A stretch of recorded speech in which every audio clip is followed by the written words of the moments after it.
This is Jamie Drummond for Good Food Revolution. I'm here with Marlisa Allegrini from Valpolicella in Veneto, Italy. How are you today? I'm fine, thank you. Now, we're here today to speak a little about Amarone and your family's house and their history with Amarone. So, I believe that you go back 6 generations with the Allegrini house. Yes, exactly. I am the 6th generation in the wine business.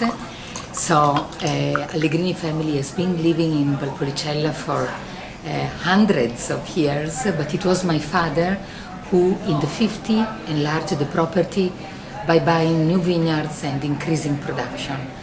And it is thanks to his vision that Allegrini is the company that it is today, because my father acquired the best single vineyard located on the hillside of Valpolicella. They are the most suitable for the production of grapes that then can go for the drying process. Now, your family's winery have been groundbreaking in many ways. I believe they were the first winery in your region to have single vineyard wines. I believe they were also the first people to train the vines on the Guyot system, and also the first winery to bring in Burgundian oak barrels. So basically, you've been at the leading edge of Amarone production for quite some time now. Yes, my father, as I said, was a kind of pioneer of the area. And in 1979, we purchased what was considered the best single vineyard in Valpolicella, and the name of this vineyard is La Grola, and with the top part of the hill, which is La Poia. And the idea was for my father to make a wine, La Grola, with a lot of concentration. So he introduced the highly densely planted vineyard. Oh, I see, right. So he moved from the pergola training system to the double Guyot system. It was a double Guyot, okay, I yes. see. And then on the top part of the hill in La Poia, he planted Corvina, and one of the best clone of Corvina, which is called Corvina Veronese or Corvina Gentile. And from there, from this vineyard, we started producing in 1983 La Poia. But the first single vineyard of all the one that we make now was Palazzo della Torre in 1979. And Palazzo della Torre is another beautiful vineyard facing east, a little bit lower in terms of altitude than La Grola and La Poia, but with very chalky soil, which is the best for the Corvina grapes. And so this was the first single vineyard. And then another big innovation that we did was in 1990, when Palazzo della Torre, which has always been made using the ripasso method, we started producing a new style ripasso. And instead of using the pomace of the Amarone, so the leftover of the Amarone to cause the second fermentation, we started using dried grapes. Oh. So this was a big innovation. And we did this because we wanted to have fruitness and freshness and longevity in the wine. Now, Allegrini are also known for having one of the most impressive state-of-the-art drying systems. Would you mind explaining a little about that? Yes, after the experiment that we did in the vineyard, at one point we decided to understand what was the critical part of the drying process. And we went through a lot of experiment, and we identified the humidity as the responsible of some disease that can attack the grapes during the drying stage. So in 1998 we built this facility, which is called Terre de Fumane, where we can prevent the botrytis. And also, we are sure that when we dry the grapes and we have healthy grapes, we can arrive at the end of the 4 months drying period of the grapes for the Amarone with perfectly healthy grapes.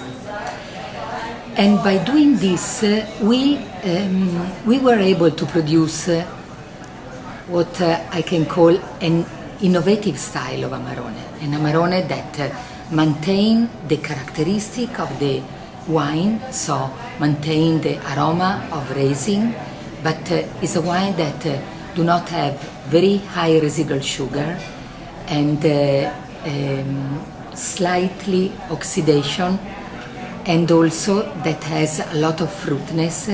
And this style of Amarone that we produce is a wine that can match very, very well with food.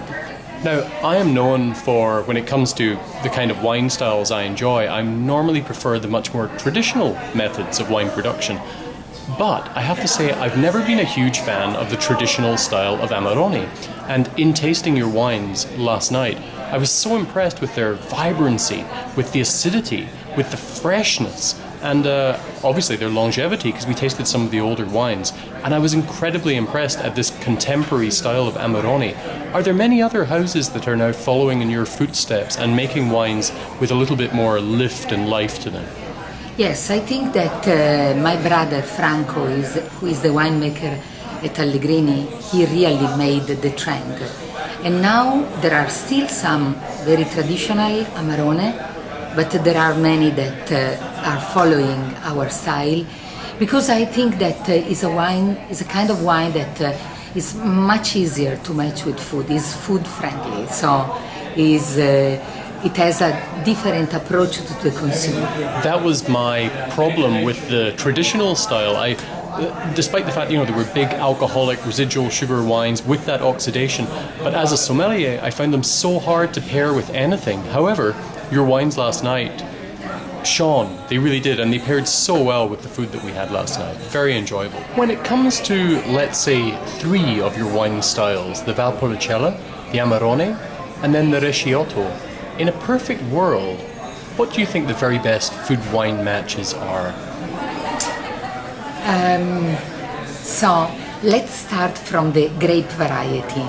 All the 3 wines that you mentioned, Valpolicella, Amarone and Recioto, are made using Corvina grapes. They are not 100% Corvina, but the highest percentage in the blend. So Corvina is a grape variety that is very versatile. And in fact, we produce Valpolicella that is easy to drink, and then the very heavy and intense Amarone, and then the unique wine like Recioto. But in all the 3 wines, you have the characteristic of Corvina and the peculiarity of Corvina.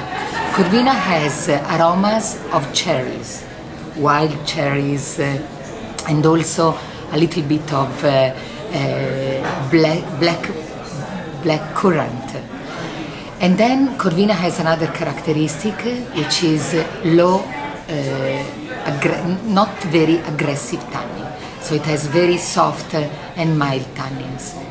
So the Valpolicella is a wine that goes well with a wide range of Mediterranean food, including pasta, including poultry, chicken, faisan, turkey, this kind of thing. And also is a wine that is very good with fish. Is a red wine very good with fish. And in fact, in Venice, they always use red wine with fish. But you need to have a red wine that doesn't have aggressive tannins. I understand, yeah. Then Amarone. Amarone, of course, has more intensity because of the drying process, so you need to have meat. So I like Amarone with lamb, I like Amarone with beef, and beef cook sometimes in the same wine. Yes, yes. So with a sauce that has some wine in it. I'm getting hungry now. And then I like Amarone also with